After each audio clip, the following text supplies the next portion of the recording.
చెప్పి కాంగ్రెస్ పార్టీ బలపరిచిన రాత్ర సుఖ్యా నాయక్ ఫుట్బాల్ బంతికి ఓటేసి గెలిపించాలని కోరుకుంటున్నాను. ఈరోజు సర్పంచ్ ఎన్నికలలో భాగంగా మన గణేష్ వార్డ్ అంటే పిఎల్ఆర్ సొంత ఊరి కింద లెక్క. ప్రతి ఇంటిలో ఎందుకంటే గణేష్ వార్డుతో దగ్గర సుమారు 27 సంవత్సరాల అనుబంధం, అన్నదమ్ముల కన్నా తల్లిదండ్రుల కన్నా అనుభవం ఎక్కువ మీ అందరితోనే ఉంది. తెలంగాణ రాష్ట్రంలో ఇప్పటికే ఎన్నికలకు సంబంధించిన గ్రామ పంచాయతీ ఎన్నికల నగారం మోగింది. ఈ నేపథ్యంలో ప్రధాన పార్టీలు బలపరిచిన అభ్యర్థులు తమ యొక్క ఎన్నికల ప్రచారాన్ని హోరాహోరుగా కొనసాగిస్తున్నారు. ఇప్పటికే ఉమ్మడి నల్గొండ జిల్లా వ్యాప్తంగా 2వ విడత ఎలక్షన్స్ జరుగుతున్నాయి. ఈ నేపథ్యంలో ప్రధాన పార్టీలు బలపరిచిన అభ్యర్థులు తమ యొక్క ఎన్నికల ప్రచారాన్ని హోరాహోరుగా కొనసాగిస్తున్నారు. అయితే కాంగ్రెస్ పార్టీ బలపరిచిన అభ్యర్థి నల్లగొండ జిల్లా దామర్చల మండలం గణేష్పాడ్ గ్రామంలో ఉన్నటువంటి కాంగ్రెస్ సర్పంచ్ అభ్యర్థి రాత్ర సుకన్య గారు వారిని అడిగి మరిన్ని వివరాలు అడిగే ప్రయత్నం చేద్దాం. నమస్తే సార్, ముందుగా హార్ట్లీ కాంగ్రెస్ ఏ విధంగా ఎన్నికల ప్రచారం కొనసాగుతూ ఉంది? ఈ ఎన్నికలు ప్రతి గ్రామ పంచాయతీకి డెవలప్మెంట్ కొరకు అన్నీ మన ఏముంది లైట్లు కానీ ఏదైనా కానీ గ్రామ పంచాయతీకి మురికాలో కానీ సెడి కాలువ కానీ ఇంత నీళ్లు కానీ పింఛన్ కానీ అన్నీ సౌకర్యం నేను కల్పిస్తా. దానికి ఎమ్మెల్యేతో చెప్పి చేయిస్తా. సార్, మీ గ్రామ పంచాయతీ సర్పంచ్ అభ్యర్థిగా కాంగ్రెస్ పార్టీ బలపరిచిన అభ్యర్థిగా రాత్ర సుఖ్యా గారికి ఎందుకు ఓటేయాలంటే ప్రజలకు ఏం చెప్తారు? నేను ప్రజలకందరికీ ప్రత్యేక ధన్యవాదాలు తెలియజేస్తూ గణేష్పాడ్ గ్రామ ప్రజలందరికీ ప్రత్యేక ధన్యవాదాలు.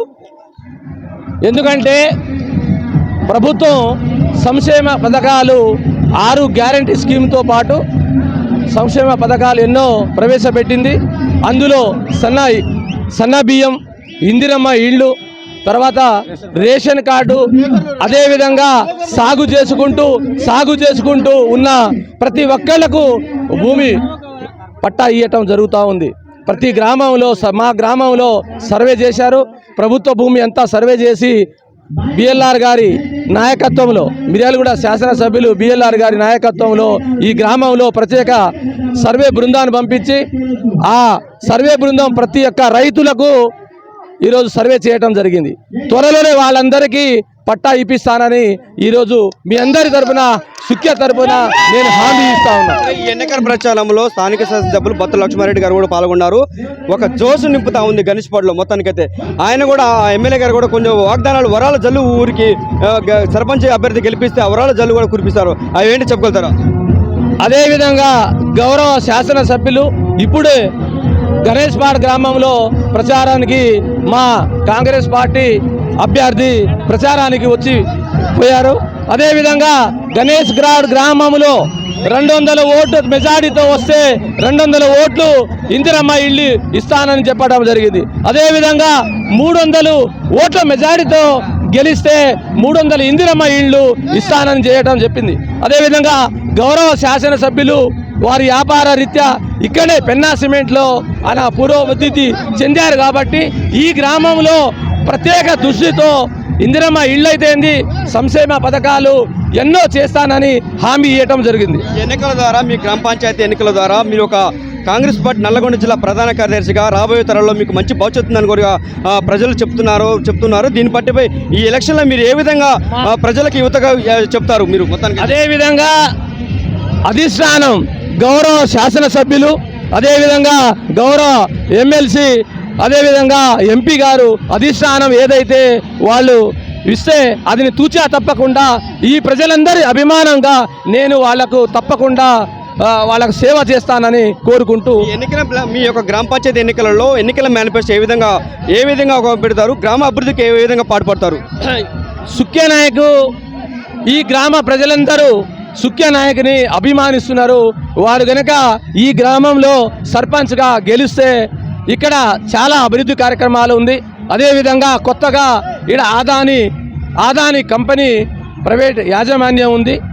గౌరవ శాసనసభ్యులు వారికి అక్కడే ఒక 6 నెలల క్రితమే కొన్ని సంక్షేమ పథకాలతో పాటు ఈ ఇండస్ట్రీ నుంచి ఈడ పెద్దగా అభివృద్ధి చేయాలని కోరటం జరిగింది. అదేవిధంగా ఇక్కడ ఫంక్షన్ హాల్ అయితేంది, గ్రామంలో ఇంకా ఎక్కడైతే మిగులు రోడ్డు ఉందో రోడ్డు సౌకర్యము, డ్రైనేజీ సౌకర్యము, వాటర్ సౌకర్యం చేయటం జరిగింది. కొత్తగా రీసెంట్గా గౌరవ శాసనసభ్యులు ఆదాని యాజమాన్యం చెప్పి ఇక్కడ రామాలయం వెనకాల బోరు వేయించడం జరిగింది. అది కూడా త్వరలో ఈ సర్పంచ్ గారు రాత్లా సుఖ్య ఏదైతే భారీ మెజారిటీతో గెలిస్తే రాత్లా సుఖ్య చేతుల మీదంగా ఇప్పుడు సంబంధించిన అభ్యర్థులు కానీ అధినేత కానీ కేసీఆర్ కానీ కాంగ్రెస్ ప్రభుత్వం గెలిస్తే ఎటువంటి సంక్షేమ పథకాలు శూన్యం తప్ప మరొకటి లేదంటున్నారు.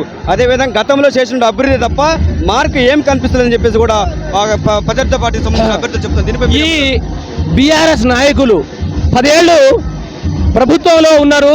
ఈ గణేష్పాడ్ గ్రామంలో ఏం చేశారు వాళ్ళు? గణేష్పాడ్ గ్రామంలో ఫస్ట్ 95 నుంచి ఇప్పటి వరకు కాంగ్రెస్ ప్రభుత్వం చేసింది. కాంగ్రెస్ ప్రభుత్వంలో ఉన్న సర్పంచులు 95లో నేనున్నా. అప్పుడు నేనున్న సంక్షేమ పథకాలతో పాటు ఈ గ్రామ అభివృద్ధికి నేను తోడ్పాటు అందించిన. ఇక్కడ పెద్ద ఇండస్ట్రీ రావటం కూడా దానికి ముఖ్య కారణం నేను. ఈ గ్రామంలో అభివృద్ధి చెందాలంటే యువకులకు కానీ చాలామంది యువకులకు వాళ్ళకు ప్రత్యక్షంగా పరోక్షంగా ఇక్కడ ఉపాధి దొరుకుతుందనే ఉద్దేశంతో ఆనాడు నేను చేయించిన ఈ ఇండస్ట్రీని నా హయాంలో నేను ఇక్కడ ప్రత్యేకంగా కావాలి, ఈ గ్రామం అభివృద్ధి చెందాలనే ఉద్దేశంతోనే ఆనాడు నేను చేయించిన. వాళ్ళు 10 సంవత్సరాలు టీఆర్ఎస్ ప్రభుత్వంలో ఇక్కడ ఉన్న నాయకులందరూ కాంగ్రెస్ పార్టీ నుంచి అందరూ వలసపోయి టీఆర్ఎస్కి వెళ్ళిపోయారు. వాళ్ళు ఇప్పటి వరకు ఏం పని చేశారు? వ్యక్తిగతంగా ఒక ఇల్లు తెచ్చారా? డబుల్ బెడ్రూమ్ ఇల్లు ఇచ్చినారా? ఏ సంక్షేమ పథకాలు చేశారు? ఏం చేస్తున్నారు వాళ్ళు? ఇంతవరకు ఏం చేశారని సవాలు విసురుతున్నాను. మొత్తానికైతే ఎన్నికల ద్వారా ఒక మంచి జోసు కనిపిస్తూ ఉంది. గణేష్పాడ గ్రామమే కాదు, మొత్తం టోటల్గా ఓవరాల్గా నియోజకవర్గం మొత్తంలో కాంగ్రెస్ పార్టీ జెండా ఎగరేస్తుందని చెప్పేసి కూడా భావిస్తున్నారా మీరు? అదేవిధంగా మా గౌరవ శాసనసభ్యులు ఈ నియోజకవర్గంలో అత్యధిక మెజార్టీ సర్పంచులు గెలిపించుకోవాలి. ఈ నియోజకవర్గంలో మార్పు తీసుకురావాలనే ఉద్దేశంతోనే ఆయన ఎంతో సేవ చేసుకుంటూ ఈ గౌరవ శాసనసభ్యులు 2 సంవత్సరాలైంది ప్రభుత్వం వచ్చి ఎన్నో సంక్షేమ పథకాలతో పాటు ఈ నియోజకవర్గాన్ని మార్పు తీసుకురావాలి. పక్కనే గణేష్పాడ్ పక్కన శివాలయం ఉంది, లక్ష్మీనరసింహ స్వామి టెంపుల్ దేవాలయం ఉంది. ఈ దేవాలయానికి ఆయన వచ్చిన తర్వాత అక్కడ పోయి మీరు అభివృద్ధి చూడండి. ఎన్నో సంక్షేమ పథకాలు అక్కడ చేసిన దానికి మీ కళ్ళెదుర మీరే చూస్తున్నారు కనుక అదేవిధంగా రానున్న రోజుల్లో కూడా ఇక్కడ అభివృద్ధి గణేష్పాడ్లో యాజమాన్యంతో పాటు మా నాయకుడు సేవా కార్యక్రమంలో పేద ప్రజల పెన్నిది బిఎల్ఆర్ గారు ఈరోజు ఆయన హామీ ఇవ్వటం జరిగింది. ఇక్కడ గెలిచింతే తప్పకుండా ఈ గణేష్పాడ్ గ్రామంలో ఎక్కువ మెజార్టీతో ఇక్కడ ఫండ్స్ వస్తాయి. అదేవిధంగా గౌరవ శాసనసభ్యులు నేను చెప్పి ఇక్కడ ఎలాంటి డెవలప్మెంట్ కావాలి, ఇంకా ఏమన్నా కావాలి, గ్రామ ప్రజలందరినీ కూర్చోబెట్టి వాళ్ళతో మాట్లాడి ఎక్కువ ఫండ్స్ తీసుకొచ్చి ఇక్కడ డెవలప్మెంట్ చేయడానికి నేను ముందుంటానని మా అభ్యర్థితో పాటు నేను ఉంటానని కోరుకుంటూ ఇక్కడ ఉన్న కార్యకర్తలు అందరినీ ప్రత్యేక ధన్యవాదాలు తెలిసి సెలవు తీసుకుంటాను. చెప్పండి సార్, ఫైనల్గా మీ యొక్క గ్రామంలో కాంగ్రెస్ పార్టీ బలపరిచిన అభ్యర్థిగా ఏం చెప్పాలనుకుంటున్నారు ఫైనల్గా ఈ యొక్క ఎన్నికల ద్వారా గ్రామంలో? ఫైనల్ అంటే మనకి ఏమైనా సంశయం ఉన్నా మొత్తం నేను ఏ విధంగా యువకులు ఉన్నారు వాళ్ళకు కూడా ఉద్యోగాలు కానీ ఏమైనా కానీ అవకాశం ఇస్తే నేను తప్పకుండా చేస్తాను, తప్పకుండా చేసి చూపిస్తా. మా గణేష్పాడ్కి మంచి పేరు రావాలని చేస్తా. అయితే గణేష్పాడ్ గ్రామంలో ఎన్నికల ప్రచారం టీఆర్ఎస్ కాంగ్రెస్ పార్టీ బలపరిచిన అభ్యర్థి సూఖ్య గారి ఎన్నికల ప్రచారం హోరావోరుగా కొనసాగుతూ ఉంది. ఎందుకంటే మొత్తం మీద రాష్ట్రంలోనే గ్రామ పంచాయతీ అనేక అభివృద్ధి దశలో నన్ను గెలిపిస్తే తీసుకుపోతారని చెప్పేసి కూడా వాళ్ళు ధీమా వ్యక్తం చేస్తున్నారు. ఓటు స్టూడియో కెమెరామ్యాన్ జానితో మహేష్.